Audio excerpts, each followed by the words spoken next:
नमस्कार मंडळी. कधी कधी काय होतं की आपल्याला काहीतरी चमचमीत असं खाऊ वाटत असतं, पण बनवायचा कंटाळा आलेला असतो किंवा ते चमचमीत जर केलं तर तेवढंच हेल्दी पण असावं असं कुठंतरी वाटत असतं. चला तर मग आज आपण एकदम टेस्टी, हेल्दी आणि भरपूर अशा न्यूट्रिशन्स आणि प्रोटीननी युक्त असा सोया चंक्सचा पुलाव बनवणार आहोत. नेहमीप्रमाणेच रेसिपी अगदी सोपी आहे आणि एकदम झटपट होणारी आहे. चला तर मग सुरुवात करूयात. हा पुलाव आपण कुकरमध्ये बनवणार आहोत. कुकरमध्ये 2 मोठे चमचे मी तेल घेतलेलं आहे.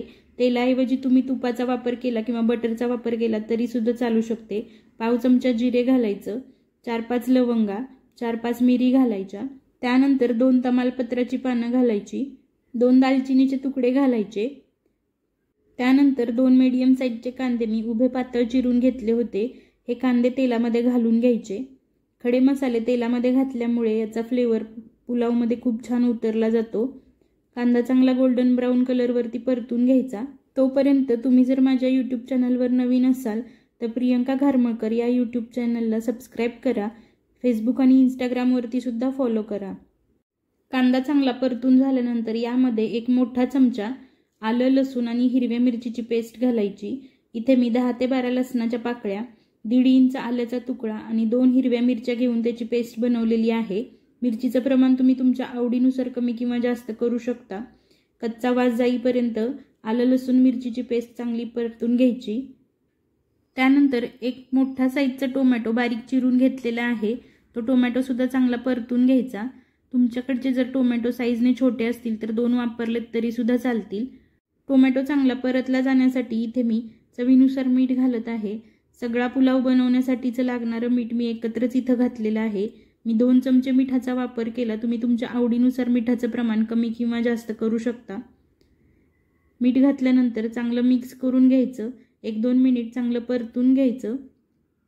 त्यानंतर आता यामध्ये आपण मसाले घालून घेणार आहोत.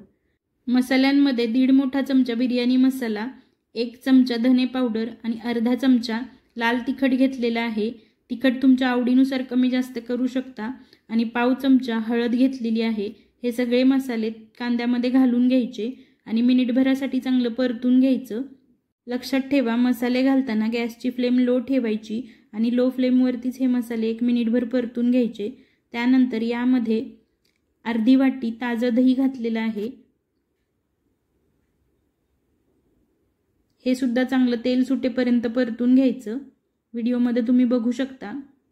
कोणताही पुलाव किंवा बिर्याणी बनवताना दही आपण जे वापरत असतो ते एकदम फ्रेश असं ताजं दही वापरायचं.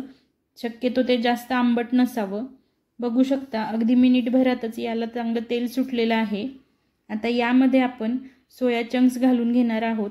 इथे मी 1 कप सोया चंक्स घेऊन गरम पाण्यामध्ये 10 मिनिट भिजवून घेतले होते. त्यानंतर त्यामधलं पाणी चांगलं पिळून काढलं. बघू शकता अशा पद्धतीने हे सोया चंक्स भिजले गेलेले आहेत. हे सोया चंक्स कुकरमध्ये घालून घ्यायचे. त्यानंतर 2-3 मिनिट हाय फ्लेमवरती चांगले परतून घ्यायचे. व्हिडिओमध्ये तुम्ही बघू शकता. त्यानंतर यामध्ये 2 cup long grain basmati rice स्वच्छ धुवून 10 मिनिट पाण्यामध्ये भिजवून घेतला होता. त्यामधलं पाणी पूर्ण निथळून घेतलं आणि या कुकरमध्ये घातला. पुलाव करताना शक्यतो लॉंग ग्रेन तांदळाचा वापर करायचा. तांदूळ निवडताना सुद्धा जुन्या तांदळाची निवड करा. त्यामुळे तयार होणारा पुलाव किंवा बिर्याणी एकदम मोकळी होईल, चिकट होणार नाही. हा तांदूळ एकदम हलक्या हातांनी या मसाल्यांमध्ये चांगला परतून घ्यायचा. हलक्या हातांनी परतायचा कारण आपण तांदूळ 10 मिनिट भिजवून घेतलेला आहे. तो परतताना तुटण्याची शक्यता असते. त्यानंतर 2 कप तांदळासाठी दुपटीपेक्षा थोडंसं कमी म्हणजे 3.5 कप इथे मी पाणी घातलेलं आहे. चांगलं मिक्स करून घ्यायचं. व्यवस्थित असं मिक्स करून झाल्यानंतर या स्टेजला तुम्ही मीठ चेक करू शकता. कमी असेल तर ॲड करू शकता. त्यानंतर भरपूर अशी बारीक चिरलेली कोथिंबीर घालायची. 15 ते 20 पुदिन्याची पानं रफली चॉप केलेली होती. ही पुदिन्याची पानं सुद्धा घालून घ्यायची. पुन्हा एकदा चांगल्या प्रकारे मिक्स करून घ्यायचं. त्यानंतर पाण्याला उकळी आली की कुकरचं झाकण लावून 1 शिट्टी करून घ्यायची.